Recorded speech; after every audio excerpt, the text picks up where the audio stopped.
Assalamualaikum warahmatullahi wabarakatuh. Halo semua, perkenalkan nama saya Febri Kurniawan.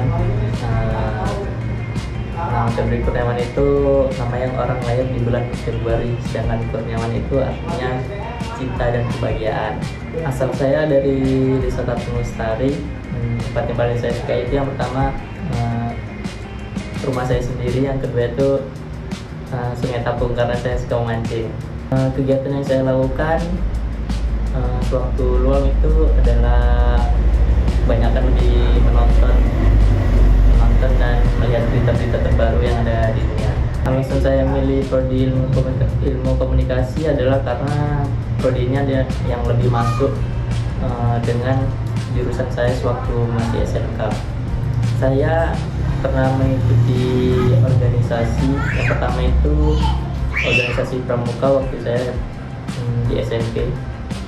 Yang kedua itu mengikuti kegiatan organisasi OSIS, dan saya menjadi ketua OSIS pada saat kelas 7 SMP. Pengalaman saya yang paling berkesan adalah saya bisa terpilih menjadi ketua OSIS yang seharusnya itu bukan saya yang terpilih. Ini semua berkat doa dari orang tua saya. Tujuan saya mengikuti mata kuliah ini adalah untuk mengembangkan public speaking saya dan lebih memperdalam pengetahuan saya mengenai matkul ini. Harapan saya semoga kedepannya saya bisa lebih aktif lagi dalam mengikuti kegiatan belajar yang ada di kelas ini. Yang ingin saya capai dalam kuliah pada saat ini adalah saya ingin mendapatkan IPK yang sangat memuaskan dan ingin lulus tepat waktu. Kelebihan saya itu yang pertama, saya bisa beradaptasi dengan cepat pada lingkungan yang baru. Yang kedua itu saya selalu on time dalam segala hal. Yang ketiga, saya berkomunikasi dengan baik kepada teman-teman saya. Saya sangat merasa paling percaya diri pada saat saya berbicara dengan teman-teman saya, karena saya tidak merasakan adanya rasa gugup sama sekali. Saya juga memiliki keterampilan memasak. Saya bisa memasak karena saya terbiasa membantu ibu saya di dapur untuk memasak. Saya paling menikmati kegiatan belajar atau bekerja yang sesuai dengan passion saya. Bidang atau aktivitas yang cocok dengan saya adalah sebagai tim pengambil video dan sebagai tim produksi pada perusahaan percetakan.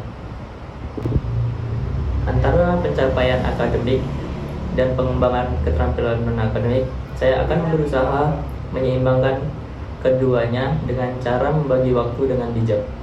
Saya perlu banyak belajar dalam hal berbicara di depan orang ramai, karena saya selalu merasa tremor pada saat saya berbicara di depan orang ramai. Langkah yang saya ambil untuk memperbaiki kelemahan saya ini adalah dengan berlatih berbicara di depan kaca sendirian. Saya sering memanfaatkan internet untuk mencari tutorial, video pembelajaran, dan artikel yang relevan. Selain itu, saya juga membaca buku tentang komunikasi dan media untuk memperluas wawasan saya. Buku dan sumber daya online sangat membantu saya saat saya belajar sendiri. Yang menjadi inspirasi saya adalah ayah dan ibu saya, karena inspirasi utama saya, keteguhan dan keteladanan beliau dalam menghadapi berbagai tantangan hidup sangat motivasi saya untuk terus berusaha lebih keras.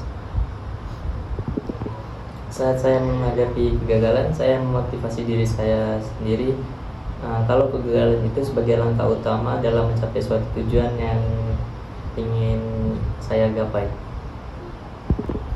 Kekurangan yang perlu saya perbaiki adalah manajemen waktu saya. Terkadang saya merasa kesulitan untuk menyeimbangkan antara kuliah, tugas kuliah, dan waktu pribadi saya.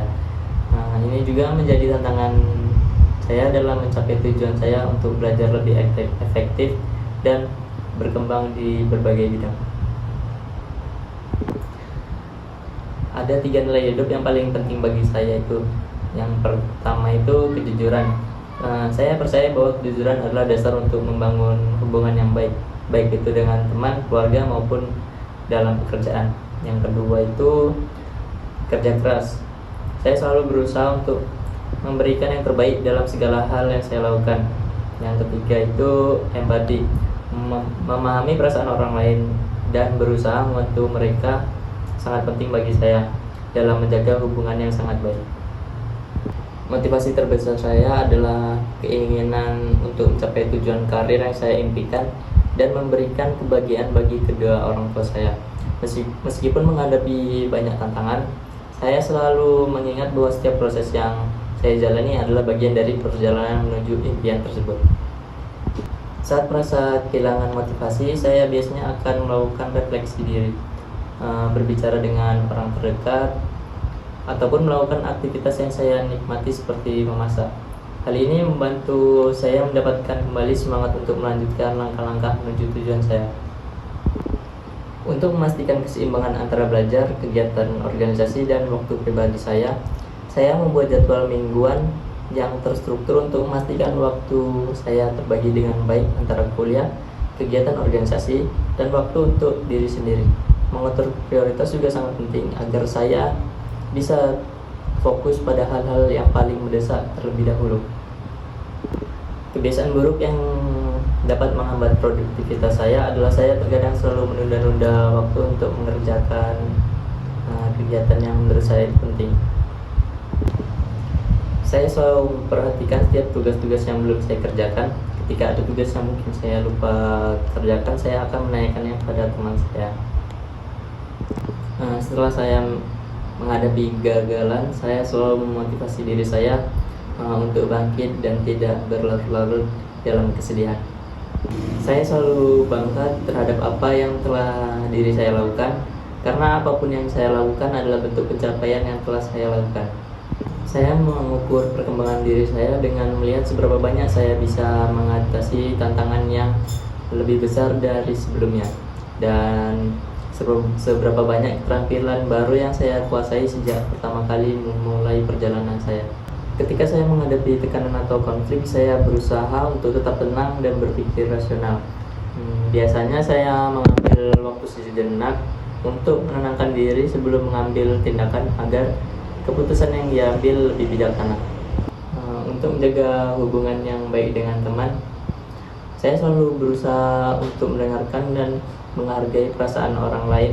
Berkomunikasi dengan jujur dan terbuka juga sangat penting untuk menjaga hubungan yang baik.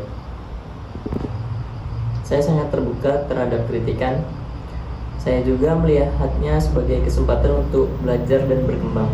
Setelah menerima kritikan, saya akan mengevaluasi diri dan berusaha memperbaiki area yang perlu ditingkatkan.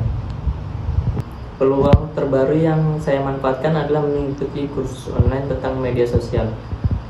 Ini membantu saya mengetahui hal-hal yang belum saya ketahui. Saya selalu mencari peluang yang dapat membantu saya mengembangkan keterampilan yang dibutuhkan untuk karir di bidang media dan komunikasi. Biasanya, saya memilih peluang yang dapat memberikan pengalaman praktis. Saya pernah melewatkan satu kesempatan untuk belajar. Kalau saya tidak pernah melewatkan kesempatan untuk belajar itu, mungkin saya sekarang dapat lebih terampil dalam kegiatan belajar.